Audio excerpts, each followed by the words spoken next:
In this quick video guide, we're going to explore Vecteezy, which is a website where we can get free stuff, and especially graphics, vector graphics, photos, videos, and similar assets. And you can use it for your own project.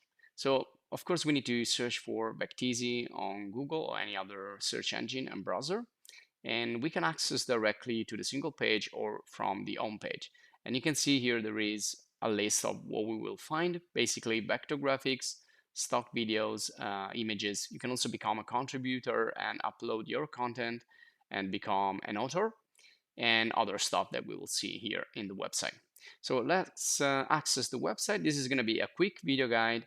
And if you want, you can subscribe to stay updated for more and similar videos. So you can see here we have a vector section where we have backgrounds, we have patterns, and also specific assets like for people, etc., etc. And then we have pixel images or photos like the usual pictures and videos that you find also in other websites. Now this is a really interesting area. It's called the free templates area. So from here, you can start designing your own by clicking on a template. Let's assume I want to do like a business card. So I click here and most of these are free. So I can use a free one, start, and with the editor, I can modify this and customize it. Perhaps we're going to do another video guide dedicated entirely to the editor, but for now we're going to stick here and talk about the website. And so we can continue. Next one is going to be bundles. So these are for like professionals. You have huge packages with all the stuff that you're looking for. And here in more, you have again SVG. So you can go now directly in logos, or you can go in specific topics, etc., etc. So you can continue from here.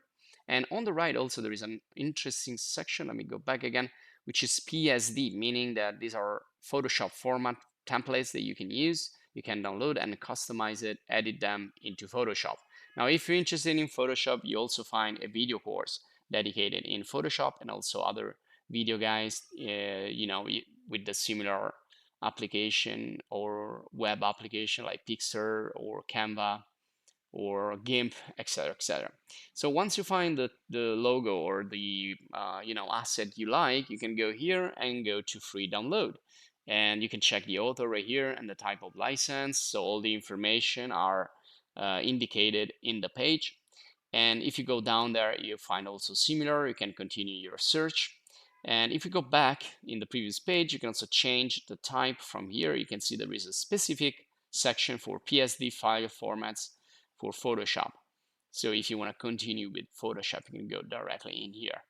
And also other website and other apps and software, they support PSD templates or files. So you can use not only Photoshop. And here also you have some filters. So you can filter if you decide you want to sort differently the items that come up. You can change the sort order, and then you have the license type. So if you're looking for only like free license or pro, there is also not only free stuff but also more professional stuff, and you need to switch account. And you can also choose the color, and also you have extra filters up here if you're looking for a vintage logo, retro vintage. So if you're looking for a specific style, you can look up in here and you can narrow your search more and more. So I think it's a wonderful website to get inspiration and also download actual stuff. So if you click on free download, it's going to tell you that you need to create an account to continue, but eventually the download is going to start. So you can see now an example of the download. Once it's finished, you find the file, the PSD file there in the download folder. Of course, if you downloaded something else, you'll find the file that you want. So just wait for the file to be downloaded, and then it's going to be found in the download folder. You can open up from here, or you can go directly into the folder where you store the assets that you downloaded. So it's pretty easy. If you need, you can also create an account by logging in, and that's it. So especially the templates part and the PSD part is really rich and interesting, because you see here you have like the default standards here for social media. You have Instagram, YouTube, Facebook, and LinkedIn, and then you have like the most common printed graphics like business cards, certificates, presentations, brochure, flyers, and etc. etc. So this will be all for this video. Subscribe if you want to stay updated. Join the channel if you want to support us and thank us. And see you in the next video guide.